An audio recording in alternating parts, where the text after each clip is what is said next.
NTA International, reaching the corners of the earth.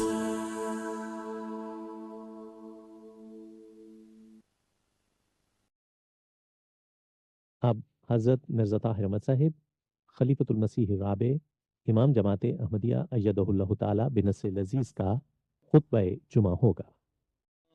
حبیبنا صلی علی محمد صلی علی حبیبنا صلی علی محمد صلی علی رسولنا صلی علی محمد صلی علی رسولنا صلی علی محمد صلی علی محمد صلی علی محمد أشهد أن لا إله إلا الله وحده لا شريك له وأشهد أن محمدا عبده ورسوله أما بعد فأعوذ بالله من الشيطان الرجيم بسم الله الرحمن الرحيم الحمد لله رب العالمين الرحمن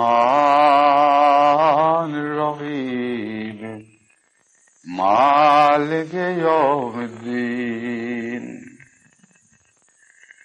إياك نعبد وإياك نستعين اهدنا الصراط المستقيم صراط الذين أنعمت عليهم غير المغضوب عليهم ولا الضالين۔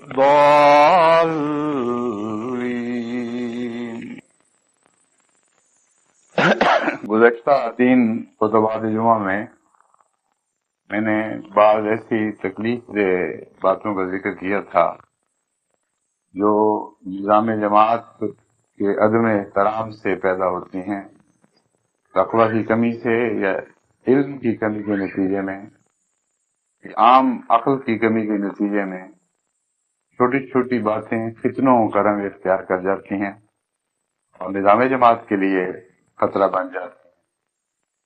یہ اللہ تعالیٰ کا احسان ہے کہ نظام خلافت کے تابع ہر ایسے فتنے کو اٹھنے سے پہلے ہی ختم کر دیا جاتا ہے، ورنہ اگر نظام خلافت نہ ہوتا تو اب تک یہ جماعت خدا جانے کتنے ٹکڑوں میں بکھ چکی ہوتی۔ لیکن اصل حکمت کا تقاضا یہ ہے کہ فتنے اٹھنے سے پہلے ہی ان کے احتمالات کو ختم کیا جائے۔ اسی غرض سے میں نے یہ خطبات کا سلسلہ شروع کیا تاکہ عوام جماعت کو خوب اچھی طرح علم ہو کہ کون کون سی غلطیاں کیا کیا بد نتائج پیدا کرتی ہیں، اور وہ فتنے کو آغاز ہی میں دیکھ کر پہچان سکیں۔ جب مرض پہچانی جائے اور اس کا شعور پیدا ہو جائے تو اس پر قابو پانا کچھ مشکل نہیں ہوتا۔ آغاز ہی میں مرض کی شناخت ہونی ضروری ہے، اور جن کو مرض کی شناخت نہ ہو، مرض اکثر اوقات ان کے اختیار سے باہر نکل جاتی۔ آج کے خطبے میں بھی چند عام روزمرہ کی چھوٹی چھوٹی باتیں آپ کے سامنے رکھوں گا جن پر اگر توجہ نہ دی جائے تو اس سے بعض اوقات بہت خطرناک نتائج نکلتے ہیں۔ عام طور پر مجلس عاملہ میں جو امیر کے تابع ہو یا صدر کے تابع ہو، ماحول کی نگرانی اس رنگ میں نہیں کی جاتی کہ بدمزہ باتیں، بدخلقی کی باتیں برداشت کر لی جاتی ہیں، حالانکہ وہی فتنوں کا آغاز ہے۔ جس مجلس عاملہ میں باہمی محبت کا رنگ نہیں، اخوت کا رنگ نہیں، تقوی کے ساتھ بات کرنے کی عادت نہیں، وہ ایسی سرزمین ہے جہاں فتنے ہمیشہ پرورش پا سکتے ہیں۔ ان میں ان روزمرہ کی باتوں میں ایک بات ایسی ہے جو سب سے زیادہ خطرناک ہے، وہ یہ کہ بسا اوقات مجلس عاملہ کے بعض ممبران ایک دوسرے سے زیادہ تعلق رکھتے ہیں اور بعض دوسرے ممبران آپس میں ایک دوسرے سے زیادہ تعلق رکھتے ہیں۔ اس کا نام گروہ بندی نہیں ہے۔ فطرتاً انسان بعض انسانوں کے زیادہ قریب ہوتا ہے، بعض انسانوں سے دور ہوتا ہے، مزاج کے بہت اختلافات ہیں، اس لیے طبعاً چند آدمیوں کا ہم خیال ہونا یا ایک دوسرے سے تعلق میں بڑھتے چلے جانا کوئی قابل اعتراض بات نہیں، لیکن مجلس عاملہ میں جب معاملات زیر بحث آتے ہیں اس وقت ہم خیال یا دوستوں کا ہمیشہ اس وجہ سے ایک دوسرے کی تائید کرنا کہ یہ ہم ایک ہی قسم کے لوگ ہیں اور ایک ہی تعلق والا گروہ ہے، یہ بہت بڑا فتنہ ہے، یہ تقویٰ کے خلاف بات ہے، اور بہت سے فتنے اسی لا علمی اور حماقت کی وجہ سے ہوتے ہیں۔ وہ سمجھتے ہیں کہ ہم ایک دوسرے کے تعلق والے، ہمارا فرض ہے کہ ایک دوسرے کی بات کی تائید کریں، حالانکہ مجلس عاملہ ہو یا کوئی اور مجلس مشورے کی بات ہو، کہیں ہو رہی ہو، وہاں حضرت صلی اللہ علیہ وسلم نے ہر مشورہ دینے والے کو امین فرمایا ہے، اور امین لفظ میں بہت بڑی حکمت کا راز پوشیدہ رکھ کر دیا۔ پوشیدہ تو اس لیے کہ بعض نظروں سے یہ پوشیدہ رہتا ہے، ورنہ حقیقت میں لفظ امین میں تو بڑا کھلا کھلا پیغام ہے۔ جو بات نظروں سے پوشیدہ رہتی ہے وہ یہ ہے کہ یہ امین خدا اور رسول کی طرف سے مقرر کیے گئے ہیں، ان کی امانت کی نگہداشت کرنے کے لیے مقرر ہوئے ہیں، اور اگر کبھی مشورہ ہو تو مشورہ دینے والے کو ہمیشہ پہلے یہ خیال رکھنا چاہیے کہ میں خدا کی طرف سے امین مقرر ہوا ہوں، اور سچائی کی امانت اس کے سپرد ہے، عدل کی امانت اس کے سپرد ہے، اس میں خیانت نہیں ہونی چاہیے۔ بس خواہ کوئی کیسا ہی تعلق والا کیوں نہ ہو، کتنا ہی عزیز کیوں نہ ہو، اگر صدق دل سے انسان یہ سمجھتا ہو کہ اس کی بات میں وزن نہیں ہے تو اس کی تعریف کرنا امانت میں خیانت کرنا ہے، بہت بڑا گناہ بن جاتا ہے، اور یہ وہ گناہ ہے جس میں عام طور پر لوگ ملوث ہو جاتے ہیں۔ مختلف جماعتی خدمات میں مجھے مختلف قسم کی مجالس میں بیٹھنے کا موقع ملا ہے، اور میرا وسیع تجربہ ہے کہ اچھے بھلے نیک متقی لوگ اخلاص کے ساتھ وقت کرنے والے، وہ بھی لا علمی یا لاشعوری حالت میں ان باتوں میں ملوث ہونے لگ جاتے ہیں۔ بعض دفعہ ایک بات مشورے کے لیے اٹھی ہے تو ایک دوسرے کی آنکھوں میں آنکھیں ڈال کر ہلکا سا اشارہ بھی ہوتا ہے، اور کسی اور کے خلاف اس کی بے وقوفی پر ہنسی یا اس کے مشورے کے غلط ہونے کے متعلق اشاروں میں بتانا کہ دیکھو جی کس نے ایسی بات کرنی تھی، وہ ہلکی سی ادا ایسی خطرناک ادا ہے جو ان کے ایمان کو کھا جاتی ہے، اس موقع پر کم سے کم ان کے تقویٰ کو کھا جاتی ہے۔ جب مشورہ ہو رہا ہو، کچھ لوگ اپنی عقل کے مطابق بے وقوفوں والی بات بھی کر سکتے ہیں، لیکن جب دوسرے کچھ لوگ ان کی طرف حقارت سے دیکھیں اور یہ گویا کہ باتیں کریں کہ ہم جانتے ہیں کیا ہے اس بے وقوف کا پتہ، یا اس نے تو ایسی ہی باتیں کر دی تھیں، اسی وقت امانت ان کے ہاتھ سے جاتی رہتی ہے اور وہ ایک خائن کی حیثیت سے مجلس میں بیٹھتے ہیں۔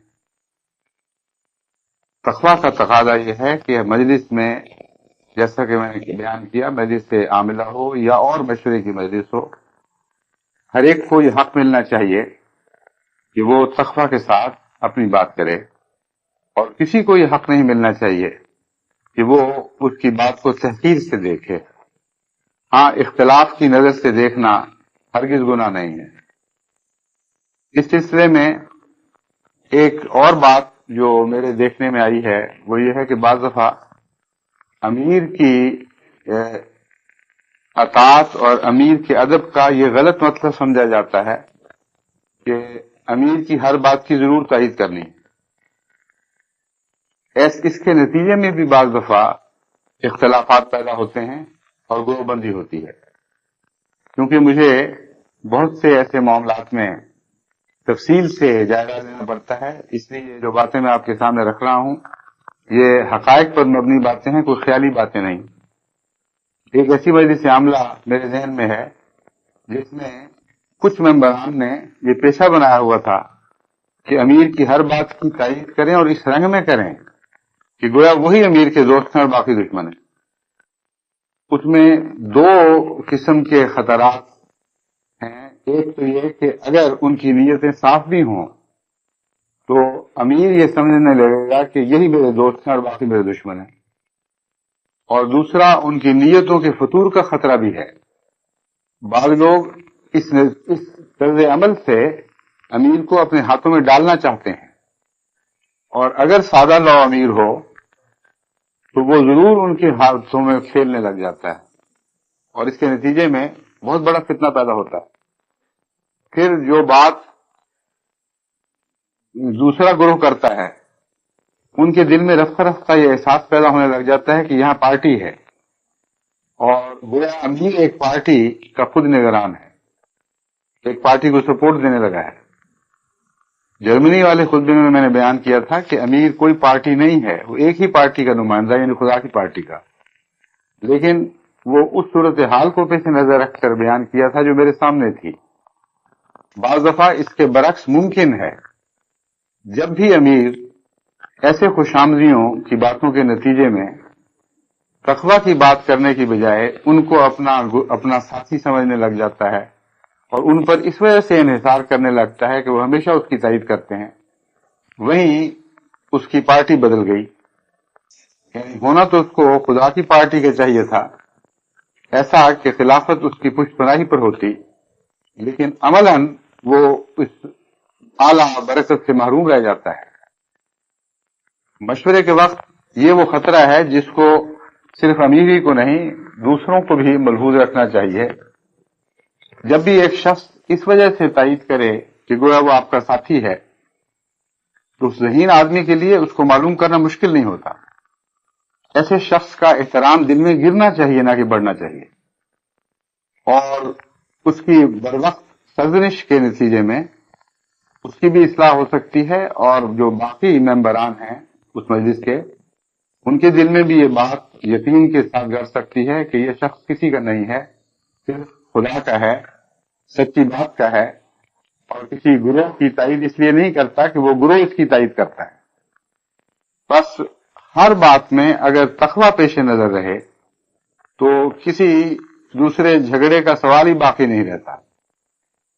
ایک دفعہ ایک غیر مسلم نے مجھ سے سوال کیا عقل کے متعلق کہ آپ کے نزدیک سب سے بڑی عقل کی کیا تعریف ہے؟ تو میں نے اس کو کہا کہ تم سمجھ تو نہیں سکو گے، لیکن میں سمجھانے کی کوشش کروں گا کہ تقویٰ سے زیادہ کوئی عقل نہیں ہو سکتی۔ تقویٰ اور عقل دراصل ایک ہی چیز کے دو نام ہیں۔ ہر شخص کی اپنی عقل ہے، اس عقل میں تو وہ براہ راست اپنی کوشش سے ترقی نہیں کر سکتا، لیکن اگر تقویٰ پر قائم ہو جائے تو اس کو ایک ایسا نور ملتا ہے جس کی وجہ سے وہ خدا کی نور سے دیکھنے لگ جاتا ہے، اور اسی کا نام عقل کل ہے۔ بعض دفعہ اپنی مرضی کے خلاف فیصلے کرتا ہے، اس لیے کہ اس کو یہ بات دکھائی دے رہی ہوتی ہے کہ میری مرضی اس وقت خدا کی مرضی کے خلاف ہے، میری خواہش خدا کی خواہش کے خلاف ہے، اور ایسے فیصلوں پر ہمیشہ وہ اپنے نفس کی تمنا پر اپنے رب کی اس خواہش کو ترجیح دیتا ہے جو وہ تصور کرتا ہے۔ یہ تقویٰ ہے، اور اس کے نتیجے میں عقل روشن ہوتی ہے، اور تقوی کے ساتھ فیصلے کرنے والا کبھی پارٹی بازی کا شکار ہو ہی نہیں سکتا. کبھی وہ ایک کی تائید کرے گا، کبھی دوسرے کی تائید کرے گا، تائید کی خاطر نہیں بلکہ بات کی خاطر. ہاں حضرت صلی اللہ علیہ وآلہ وسلم نے اس موقع پر نصیحت فرمائی کہ الحکمت، اس موقع سے تعلق رکھنے والی نصیحت فرمائی، الحکمت ضالۃ المومن ہے. یہ حکمت کی بات تو مومن کی گمشدہ اونٹنی ہے، وہ اس کا مالک ہے. اگر دشمن سے بھی آئے تو وہ اسے لے گا. کبھی یہ تو نہیں ہوا کہ کسی کی کار چوری ہو جائے تو وہ کہے میرے ایک بڑے کمینے دشمن کے پاس سے نکلی ہے، میں نہیں لوں گا. جتنی بڑی دشمنی ہو اتنا ہی وہ جلدی اس کو لینے کی کوشش کرے گا. اس لیے حضور صلی اللہ علیہ وآلہ وسلم نے دیکھیں کیسا مومن کے ساتھ حکمت کا رشتہ باندھ دیا کہ کسی صورت میں بھی مومن حکمت سے الگ نہیں ہو سکتا. بس اگر ایسے لوگوں کی طرف سے حکمت کی بات ملے امیر کو جو عموماً وہ سمجھتا ہے میری تائید نہیں کرتے، تو اسے دونوں ہاتھوں سے قبول کرے. جو غلط تائید کرتے ہیں ان کی سرزنش کرے کہ تم کیسی باتیں کر رہے ہو، یہ اچھی بات ہے.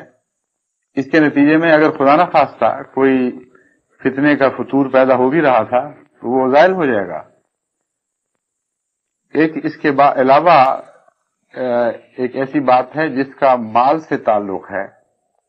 جماعت احمدیہ میں بعض فتنے اس طرح سے بھی پیدا ہوتے ہیں کہ وہ لوگ ان لوگوں کے اخراجات کے طریق پر خوش نہیں ہوتے جن کے سپرد جماعت کی امانت ہوتی ہے. امیر کا خرچ کا طریق ہے یا دوسرے ممبران کے خرچ کا طریق ہے، اور خرچ کے معاملے میں اکثر لوگوں کو یہ علم بھی نہیں کہ خرچ کیسے ہونا چاہیے اور نظام جماعت کس کو کیا اختیار دیتا ہے. اگر یہ علم ہو تو اس کے نتیجے میں فتنہ پیدا ہونے کی بجائے بر وقت ایک غلط بات کی اطلاع صحیح آدمی کو پہنچ سکتی ہے. مجالس عاملہ کی دو حیثیتیں ہیں. ایک وہ مجلس عاملہ ہے جو امیر کے تابع ہے، اور امیر ایک ایسا لقب ہے جماعت میں جسے دوسرے ہر منتخب عہدوں سے برتری حاصل ہے. امیر سے مراد یہ ہے کہ خلیفہ وقت نے جو اپنے اختیارات دوسروں کو تفویض کیے ہیں، امارت کے عہدے کو ان سے ایسے اختیارات سب سے زیادہ تفویض کیے ہیں جو نظام جماعت میں خلافت کی طرف سے ہمیشہ تفویض کیے جاتے ہیں. مختلف عہدیدار ہیں، سیکرٹری مال کو بھی اختیار تفویض ہوئے ہیں، سیکرٹری تبلیغ کو بھی ہیں، ایک علاقے کے صدر، ایک جماعت کے صدر کو بھی ہیں، لیکن سب سے زیادہ اختیارات امیر کو ہیں، کیونکہ امیر خلیفہ وقت کا براہ راست نمائندہ ہوتا ہے. انتخاب مشورے کی خاطر کیا جاتا ہے مگر اس کا ڈیموکریٹک انتخابات سے تعلق نہیں ہے. ڈیموکریٹک انتخاب میں جو روح ہے کہ عوام کی رائے معلوم ہو جائے، اس حد تک یہ ڈیموکریٹک ہے. مگر عوام کے لیے بہتر کیا ہے، یہ فیصلہ بعض دفعہ عوام کی رائے سے نہیں بلکہ خلیفہ وقت کی موقع شناسی سے ہوتا ہے. اور وہ بعض دفعہ، بہت کم ایسا موقع آتا ہے مگر بعض دفعہ یہ سمجھتا ہے کہ ایک شخص نے اپنی چالاکی کی وجہ سے اور اپنے جتھے کی وجہ سے زیادہ ووٹ حاصل کر لیے.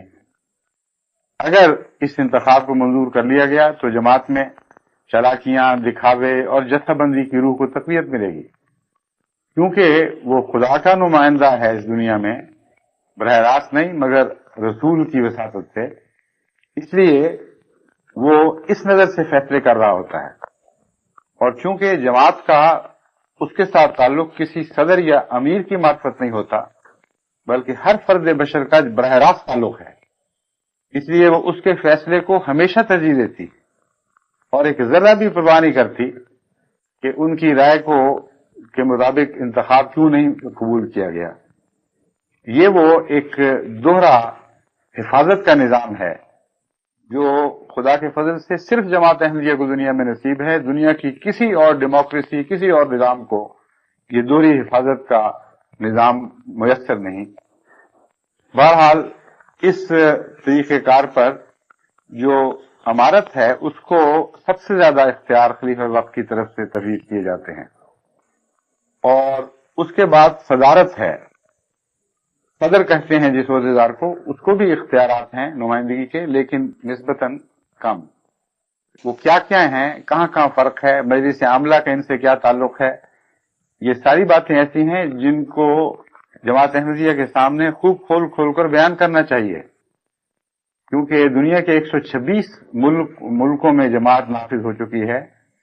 وہاں کے خدا نخواستہ نظر سے اوجھل پیدا ہونے والے اختلافات کتنوں کا رنگ اختیار کر سکتے ہیں، کیونکہ اب یہ ممکن ہو گیا ہے کہ خلیفہ وقت کے خطبات کو فوری طور پر تمام دنیا میں جماعتوں تک پہنچایا جائے۔ اس لیے یہی وہ واحد ذریعہ ہے جس کے ذریعے ہم جماعتی نظام سے ساری جماعت کو روح شناس کرا سکتے ہیں اور رفتہ رفتہ ان کے دل میں اس نظام کی ادب جاگزی کر سکتے ہیں۔ بہرحال اس سلسلے میں بتانا چاہتا ہوں کہ مجلس عاملہ کے اور امیر کے اختیارات میں کیا فرق ہے اور ان دونوں کا آپس میں کیا تعلق ہے۔ اس کے بعد جہاں موقع ملے گا بعض دوسری باتیں بھی اس سلسلے میں ضروری بیان کروں گا جن کا فتنوں کے استعمالات سے تعلق ہے۔ امیر کو فیصلے کے روزمرہ کے جماعتی کاموں کو چلانے کے مکمل اختیارات ہیں اور یہ انتظامی اختیارات ہیں۔ مجلس عاملہ کو انتظامی اختیارات بحیثیت مجلس عاملہ کوئی نہیں ہے۔ یہ تمام اختیارات یا امیر کو ہیں یا سیکرٹریان مجلس عاملہ کو ہیں، جو اپنے اپنے شعبے میں انتظامی اختیار رکھتے ہیں۔ مجلس عاملہ کی حیثیت ایک تو یہ ہے کہ ان سب پر مشتمل ہے، لیکن اجتماعی حیثیت سے وہ منتظمہ نہیں ہے بلکہ مشیر ہے، آپس میں مل بیٹھ کر غور کرنے کے لیے ایک مجلس ہے، لیکن بعض باتوں میں اس کو ایسے اختیار ہیں جو امیر کو نہیں ہیں۔ مثلا اموال سے متعلق مجلس عاملہ کی مرضی کے بغیر امیر خود جماعت کے سامنے مجلس کے سامنے بجٹ پیش نہیں کر سکتا۔ یہ مجلس عاملہ کا حق ہے کہ بجٹ کے اوپر غور کرے اور اس کے ما لہو ما علیہ، پروز اینڈ کونز، اس کے تمام پہلوؤں پر غور کر کے ایک ایسا بجٹ بنائے جسے وہ شورا میں پیش کرے گی۔ امیر اپنے طور پر وہ بجٹ نہیں بنا سکتا۔ مالی معاملات میں امیر کے اختیارات یہاں ختم ہو جاتے ہیں۔ اگلی بات یہ ہے کہ مجلس عاملہ کے مشوروں کے بعد مجلس شورا ملک کی جو بجٹ منظور کرتی ہے اسے آخری فیصلہ قرار دینے سے پہلے مرکز سے اس کی منظوری حاصل کرنا ضروری ہے۔ کوئی مجلس شورا کا فیصلہ آخری فیصلہ نہیں بنتا جب تک مرکزی سلسلہ سے اس کی منظوری حاصل نہ ہو جائے۔ جب وہ منظوری حاصل ہو جاتی ہے تو طبعاً امیر کے اختیارات اس معاملے میں بالکل کالعدم ہو جاتے ہیں، کیونکہ امیر اپنے افسر بالا کے فیصلوں کو تبدیل نہیں کر سکتا۔ جو مجلس شورا کے فیصلے خلیفہ وقت سے منظور شدہ ہوں یا وکیل اعلیٰ کی طرف سے منظور شدہ ہوں ان میں امیر خود پابند ہے۔ اس لیے یہ خیال کر لینا کہ امیر کو گویا کہ ڈکٹیٹرشپ کے اختیارات ہیں بالکل غلط اور بودھی بات ہے۔ جب امیر شورا کے فیصلوں کا پابند ہو جاتا ہے، یعنی منظور شدہ فیصلوں کا، اور بجٹ کا پابند ہو جاتا ہے تو اس کو ہرگز یہ حق نہیں ہے کہ منظور شدہ بجٹ سے باہر جا کر خرچ کرے، اور بہت سی جگہ ایسی غلطیاں ہوتی ہیں اور ہو رہی ہیں۔ بجٹ کا احترام جماعت میں پیدا کرنا بڑا ضروری ہے، کیونکہ اللہ کے فضل کے ساتھ دنیا میں سب سے زیادہ قابل اعتماد توئی مالی نظام جماعت احمدیہ کا نظام ہے۔ یہ جو ایک آواز پر لوگ لاکھوں کروڑوں فدا کرتے ہیں، اس کا ان کے دل کے اخلاص سے بھی تعلق ہے اور اس یقین سے بھی تعلق ہے۔ ایک ایک پیسہ جو ہم اس راہ میں دیتے ہیں اس پر خدا کی طرف سے امین مقرر ہے، ان میں کوئی بددیانتی نہیں ہوتی، اور یہی وہ روح ہے جس کی حفاظت کرنا بے حد ضروری ہے۔ اسی لیے مالی نظام میں امیر کو کم اختیارات تخصیص کیے گئے ہیں، کیونکہ امیر کا ان باتوں میں ملوث نہ ہونا خود اس کے احترام اور تقدس کے لیے ضروری ہے. لیکن عمراء بعض دفعہ اس وجہ سے کہ ان کو بہت احترام دیا جاتا ہے، ان کے متعلق بار بار کہا جاتا ہے کہ یہ تمہارے اوپر خلیفہ وقت کی طرف سے نگران مقرر ہیں، ان کی اطاعت ہی نہ کرو، ادب کرو، احترام کرو، پیار کا تعلق رکھو. اس وجہ سے بعض سادہ لوگ یہ سمجھتے ہیں کہ امیر اگر کوئی نظام جماعت کی حدیں بھی نظام جماعت کی حدوں سے بھی گزر رہا ہو اور ان اختیارات کو بھی اپنے ہاتھ میں لے رہا ہو جو اس کو دیے نہیں گئے، تو اس بارے میں خاموشی اس کا ادب ہے، اور خاموشی اختیار کرنا ہی اس کی اطاعت کی روح ہے. یہ بالکل غلط ہے اور نہایت لغو بات ہے. عقل سے اور تقوی سے اس کا کوئی تعلق نہیں، کیونکہ تقوی کا تقاضا ہے کہ بالا ہستی کی اطاعت کی خاطر ماتحت ہستی کی اطاعت کی جاتی ہے. تقوی کا پہلا سبق قرآن کریم نے ہمیں اس رنگ میں دیا تھا کہ خدا کی اطاعت کی خاطر ساری مخلوق کو آدم کے سامنے جھکنا ہوگا. اور وہ شیطان جس نے کہا کہ میں بہتر ہوں، اس نے اس بہت ہی بنیادی حقیقت کو نظر انداز کر دیا کہ اطاعت صرف خدا کی ہے، اور خدا کی اطاعت کے نیچے جو اطاعت ہے اس کے سامنے وہ خدا کے اطاعت کے نیچے جس کو امیر بنایا گیا، جس کو صاحب امر بنایا گیا، اس کی اطاعت عملاً خدا کی اطاعت ہے اور اس سے روگردانی سرکشی ہے. بس بالا افسر کی اطاعت یہ ہر جگہ ہر فیصلے کے وقت فیصلہ کن امر ہے، اسی سے روشنی حاصل کرنی چاہیے. اگر امیر کسی موقع پر اپنے بالا افسر سے باغیانہ رویہ اختیار کرتا ہے، اس کی اطاعت سے باہر نکلتا ہے، تو وہیں جماعت اس کی اطاعت سے باہر نکل جائے گی. اس کی وفا امیر سے نہیں ہے بلکہ امیر سے بالا افسر سے ہے. اس کی وفا خلیفہ سے نہیں ہے بلکہ خلیفہ سے بالا افسر نبی سے اور خدا سے ہے. تو ان معنوں میں کسی جگہ بھی کوئی صاحب امر ڈکٹیٹر نہیں بن سکتا، اور ہر ایک کی اطاعت خدا کی خاطر کی جاتی ہے. اسی لیے بیعت میں یہ الفاظ ہیں کہ میں معروف امر میں آپ کی اطاعت کروں گا. خلیفۃ المسیح سے یہ عہد نہیں ہے کہ میں ہر بات میں آپ کی اطاعت کروں گا، جو بھی نیک کام آپ مجھے بتائیں گے ان میں آپ کی اطاعت کروں گا، جو معروف فیصلہ ہوگا اس میں آپ کی اطاعت کروں گا.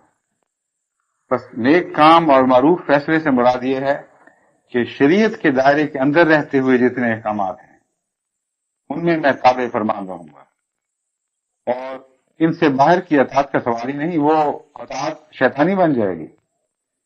اس لیے ان عمارت کے ساتھ بھی آپ کا تعلق اسی مضمون کے تابع ہے. اگر کہیں کوئی امیر اپنے مالی اختیارات کو نظر انداز کرتے ہوئے ان سے تجاوز کرتا ہے تو مجلس عاملہ کا فرض ہے کہ بلا تاخیر اس کے متعلق خلیفہ وقت کو یا دوسرے نظام مالی نظام کو جو بھی اوپر مقرر ہے اس کو مطلع کرے. اور اس بارے میں واضح قوانین ہیں کہ کہاں تک ان معاملات میں فوری تعاون کرنا ہے اور کہاں نہیں کرنا. مثلا ایک امیر کے ساتھ دستخط کرنے کے لیے، ہم پیسے نکلوانے کے لیے شخصی مال کے دستخط بھی ضروری ہیں، یا بعض دفعہ جماعت کے 2 اور عہدیداران کے دستخط کروائے جاتے ہیں. اور ساری دنیا میں یہی نظام مقرر ہے کہ سلسلے کے اموال پر کوئی شخص اکیلا اس طرح نہیں بیٹھے گا کہ جب چاہے جو چیز نکلوا لے، بلکہ خواہ کتنا ہی بڑا اس کا مقام ہو اس کے ساتھ کسی اور کو دستخط کرنے ہوں گے. ہر ایسے مقام پر جہاں واضح طور پر مرکزی ہدایت کے خلاف روپیہ نکلوایا جا رہا ہے، وہاں ساتھ کا دستخط کرنے والا بھی ذمہ دار ہو جاتا ہے، کیونکہ اس کو امین بنایا گیا ہے اور اسی لیے اس کے دستخط ساتھ رکھے گئے ہیں تاکہ اس کو علم ہو کہ کون سی بات ہو رہی ہے، اگر وہ خلاف قانون ہو رہی ہے تو وہ اس میں روک بن جائے.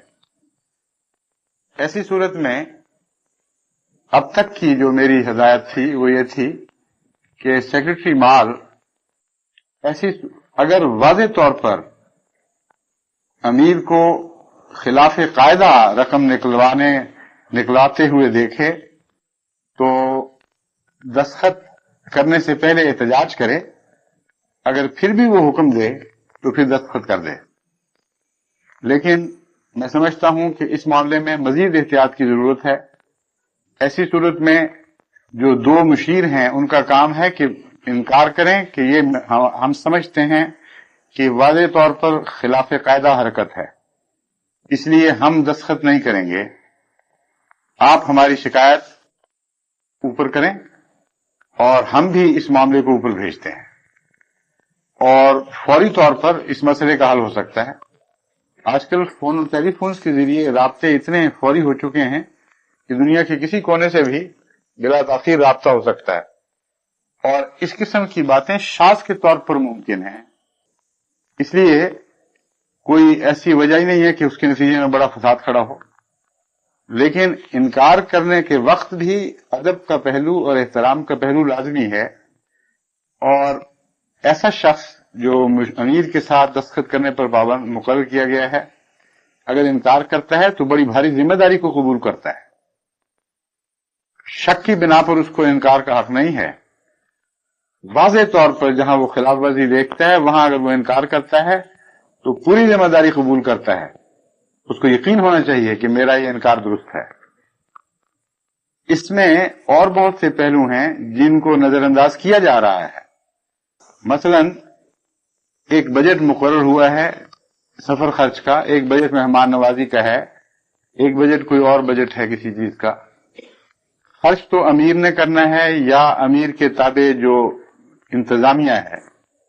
بحیثیت منتظم ہر شخص کو کچھ نہ کچھ خرچ اپنے دائرۂ کار میں کرنے ہوتے ہیں، لیکن ان میں سے کسی کو یہ اختیار نہیں کہ وہ رقمیں جو مقرر کر دی گئی ہیں ان سے وہ تجاوز کریں.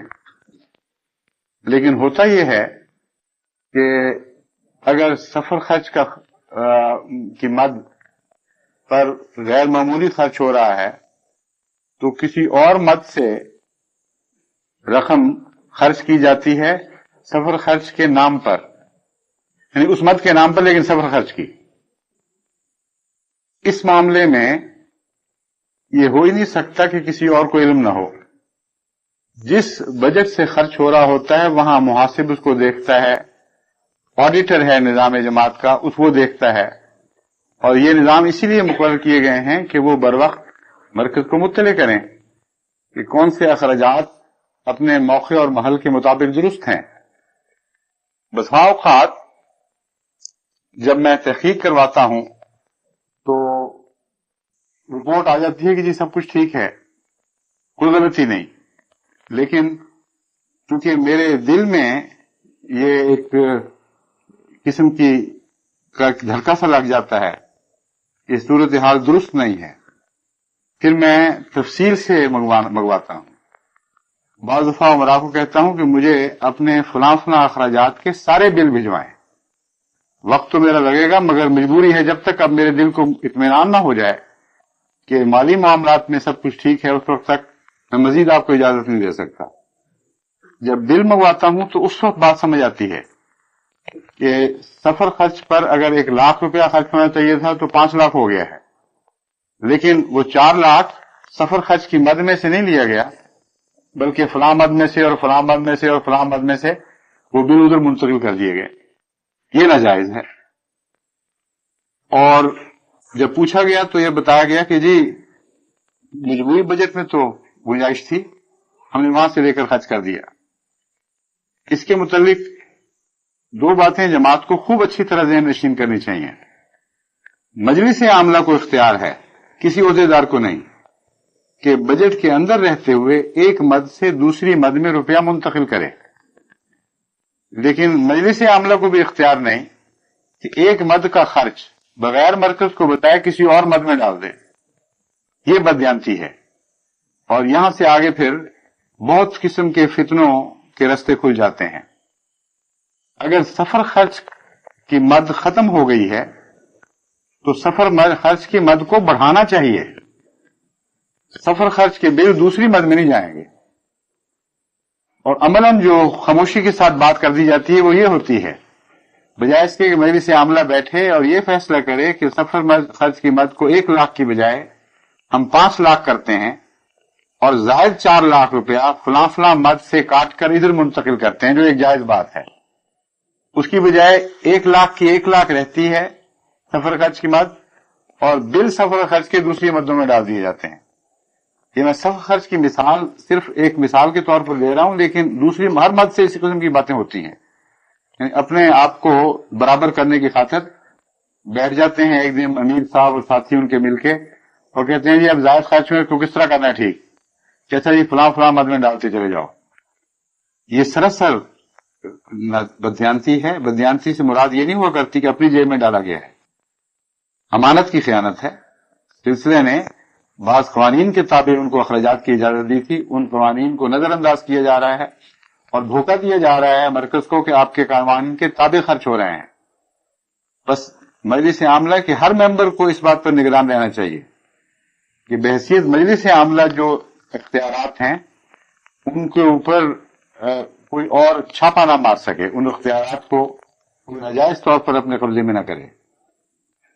ایک اختیار جو مجلس عاملہ کو بھی نہیں ہے وہ یہ ہے کہ مجموعی بجٹ کو آج خود بڑھا دے۔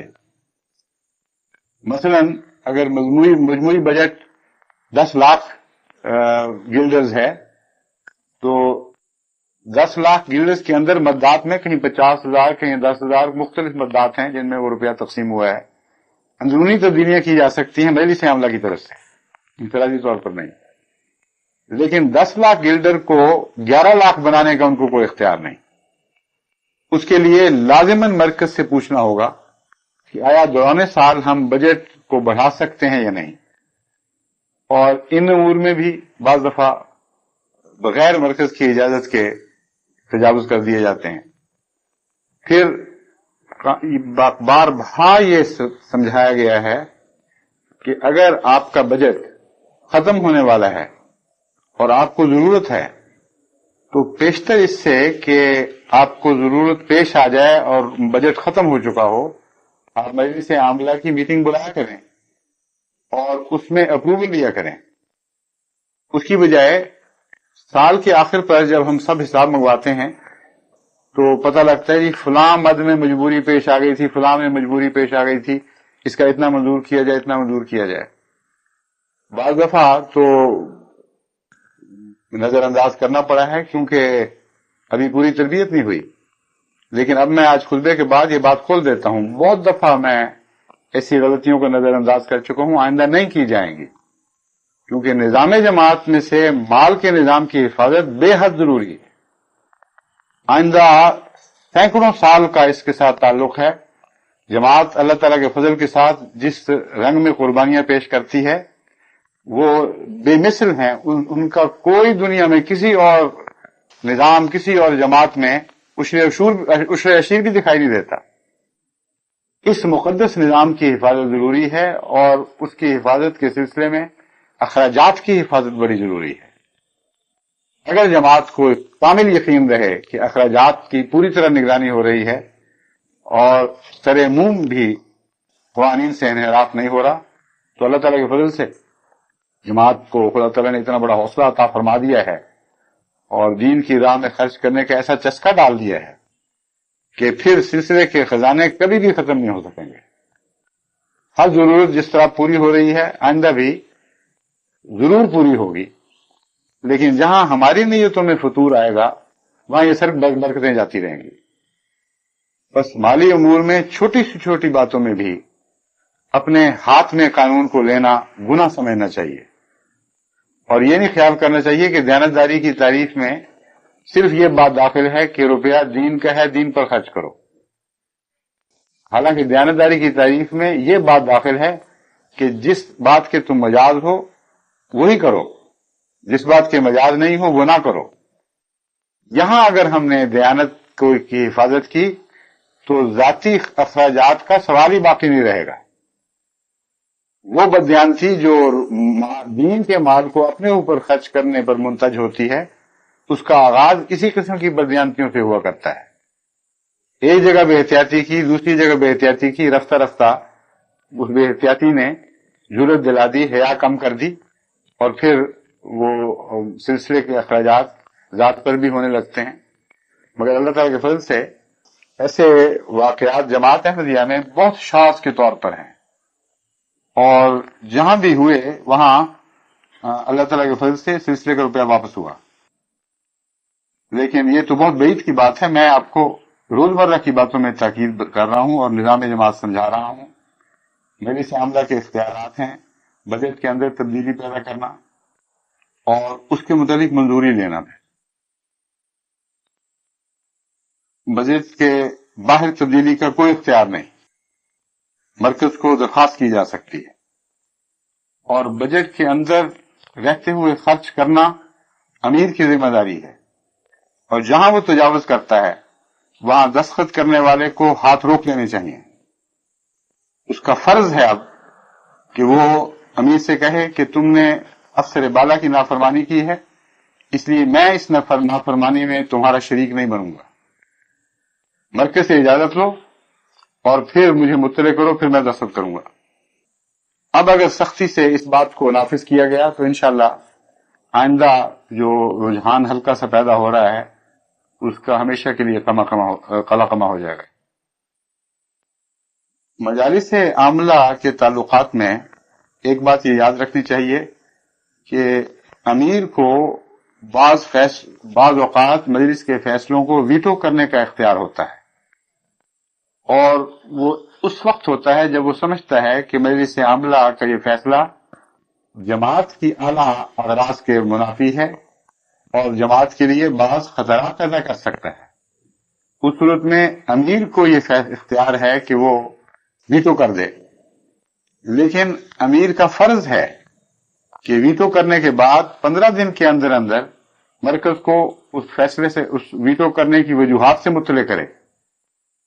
ایسی باتیں بھی دیکھنے میں آتی ہیں کہ امیر نے فیصلہ کیا، یعنی ویٹو کر دیا، اور بارہا ویٹو کیا اور مرکز کو مطلع نہیں کیا، اور جماعت کو بھی مطلع نہ کیا کہ جماعت کے کیا حقوق ہیں، اور اگر امیر ان حقوق سے متعلق ایک بالا حق کو استعمال کرتے ہوئے ان کو منسوخ کرتا ہے تو جماعت کو کیا حق ہے، جماعت کو کیا کرنا چاہیے. یہ جو عدم تربیت ہے جماعت کی، اس کے نتیجے میں ماضی میں بہت بڑے بڑے فتنے پیدا ہوئے ہیں. خاص طور پر افریقہ میں سلسلے کو بہت نقصان پہنچا ہے. ہوتا یہ تھا کہ مرکز سے ایک تربیت یافتہ آدمی، تربیت یافتہ ان معنوں میں کہ جو قوانین کو خوب سمجھتا ہے، وہاں مقرر ہوا اور امیر بنا دیا گیا. نئے لوگ جو احمدیت میں داخل ہوئے، اخلاص تو ان میں تھا لیکن نظام جماعت سے واقفیت نہیں تھی. ان کو امیر نے یہ نہیں بتایا کہ تمہارے کیا حقوق ہیں، ان کو یہ بتایا کہ میرے کیا حقوق ہیں. جب بھی انہوں نے امیر کے فیصلے کے خلاف احتجاج کیا، یا تو اسے سختی سے دبا دیا یہ کہہ کر کہ تم کون ہوتے ہو امیر کے خلاف بات کرنے کے لیے کرنے والے، یا ان کے متعلق مرکز کو رپورٹیں بھیجنی شروع کی کہ فلاں موقع پر فلاں شخص نے یہ کہا، فلاں وقت پہ یہ کہا، فلاں وقت پہ یہ کہا. اگرچہ وہ دب گیا ہے لیکن اس میں فتنہ پردازی کی بو پائی جاتی ہے، اور بعض بہت اچھے کارکن اس طرح خدمت سے محروم رہ گئے. اور کسی موقع پر ان کو یہ نہیں بتایا کہ اگرچہ مجھے حق ہے کہ تمہارے فیصلے کے اوپر ویٹو کروں، لیکن تمہیں حق ہے اور تم میں سے ہر ایک کا حق ہے کہ میرے ہر فیصلے کے خلاف جس سے تمہیں اختلاف ہو، خلیفہ وقت کو چٹھی لکھو، اور اس کا طریق یہ ہے کہ براہ راست لکھو تو مجھے اس کی نقل بھیجو، لیکن بہتر طریق یہ ہے جس کو ہم رواج دیتے ہیں کہ جس کے خلاف شکایت ہے اس کی معرفت خط لکھو اور نقل براہ راست بھیج دو، تاکہ یہ وہم نہ رہے کہ کوئی عہدیدار اپنے خلاف شکایت کے اوپر بیٹھ رہا ہے. یہ اگر بتایا جاتا تو جن فتنوں کی میں بات کر رہا ہوں ان میں سے ایک بھی فتنہ پیدا نہ ہوتا. ایک لمبے عرصے تک جماعتوں کو، بیچاریوں کو اس دھوکے میں رکھا گیا کہ امارت کے نظام سے مراد یہ ہے کہ امیر سیاہ سفید کا کلیتاً مالک بن چکا ہے اور اس کے خلاف اگر کوئی شکایت پیدا ہو رہی ہے، کوئی دل میں رنجش پیدا ہو رہی ہے، تو اس کے حل کا کوئی نظام، کوئی رستہ نہیں ہے سوائے صبر کے. اور ہر آدمی سے صبر نہیں ہوتا، وہ پھر رستہ نہ پا کر نئے رستے بناتے ہیں، اپنے ماحول میں، اپنے دوستوں میں باتیں کرتے ہیں، ان کو بدل کرتے ہیں، اور رفتہ رفتہ جماعت کا اخلاص گرنے لگتا ہے، اور ایک بدلی سی پیدا ہو جاتی ہے. اور جب یہ بات بہت بڑھ جائے تو پھر ایک فتنے کا آتش فشاں پھٹ پڑتا ہے. بعض ممالک میں بہت بھاری نقصان پہنچا ہے. اگر یہ میں سوچتا ہوں کہ 20-25 سال پہلے مثلاً اگر یہ نقصان نہ پہنچا ہوتا تو آج جماعت 10 گنا زیادہ طاقتور ہوتی. بہت بڑے بڑے طاقتور دوست لوگ جو ویسے مخلص تھے وہ ہاتھ سے نکل گئے. اور مخلص ہونے کا ان کا ثبوت یہ ہے کہ مدتیں ہو گئیں اس فتنے کو پیدا ہوئے، ان کو الگ ہوئے، لیکن آج تک حضرت مسیح موعود علیہ السلام کا پورا احترام ہے. تمام دعویوں کو تسلیم کرتے ہیں اور کھلم کھلا مجالس میں حضرت مسیح موعود علیہ السلام کی صداقت کا اعلان کرتے ہیں. اگر دل میں اخلاص نہ ہوتا تو اتنی دیر کے بعد یہ کیسے باقی رہ سکتا تھا؟ جو فتنے دل کی کجی سے پیدا ہوتے ہیں وہ ایمان کو ضرور کھا جاتے ہیں. جو فتنے لا علمی سے پیدا ہوتے ہیں نقصان ان کا بھی ہوتا ہے لیکن ایمان بچ جایا کرتا ہے، اور ایسے لوگوں کو بالآخر اللہ تعالیٰ بچا لیتا ہے. تو جو شخص لوگوں کی لا علمی کی وجہ سے ان کے ایمان سے کھیلنے لگ جائے اور جماعتی مفاد کے لیے خطرہ بن جائے وہ امارت کا اہل ہی نہیں ہے. اس لیے امراء کو بھی اس بات کی نگرانی رکھنی چاہیے کہ تمام جماعت کو ان کے حقوق سے مطلع رکھیں. اگر وہ دیکھیں کہ ان کی کسی بات سے کسی کو رنجش پہنچتی ہے تو اسے محبت کے ساتھ، ہمدردی کے ساتھ دور کرنے کی کوشش کریں.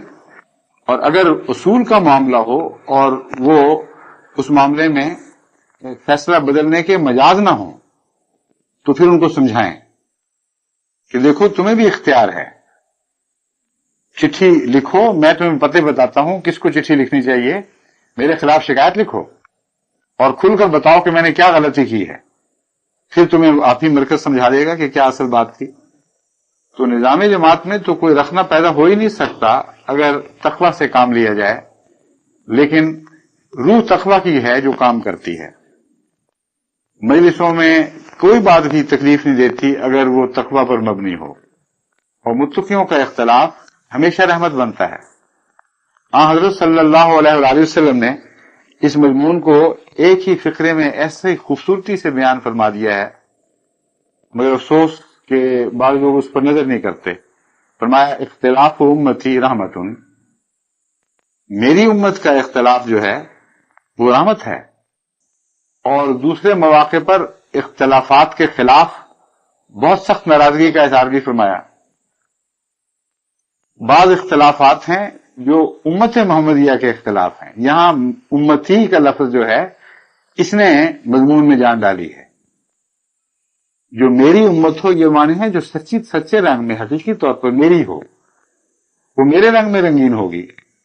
ان کے اختلافات تقوی پر مبنی ہوں گے، اور تقوی کے نتیجے میں جو اختلاف ہے اس سے عقل ترقی کرتی ہے، اس سے آزادی ضمیر کو تقویت ملتی ہے، اور خیالات ایک دوسرے کے ساتھ مل کر نشو و نما پاتے ہیں. ہر قسم کے اندھیرے دور ہوتے ہیں، نئی روشنیاں نصیب ہوتی ہیں، اور ایک لامتناہی سلسلہ ترقی کا اس سے پیدا ہوتا ہے. اس کا نام ہے رحمت. لیکن جو اختلاف تقوی سے آری ہو وہ رحمت کیسے بن سکتا ہے؟ وہ تو ہمیشہ ظلم پر مبنی ہوتا ہے اور ظلمات پیدا کرتا ہے. اس کے نتیجے میں اندھیرے پیدا ہوتے ہیں، اختلاف پیدا ہوتے ہیں، قومیں پھٹ جایا کرتی ہیں. تو بات وہیں ختم ہوتی ہے، یعنی تقوی پر. تقوی سے بات کی جائے تو اللہ تعالیٰ کے فضل سے اختلاف بھی رحمت بن جاتا ہے، اور تقوی نہ ہو تو تائید بھی لعنت بن جاتی ہے. جیسا کہ میں نے بیان کیا، بعض لوگ امیر کی تائید کر رہے ہوتے ہیں لیکن تقوی کے بغیر. اس کے نتیجے میں مخالف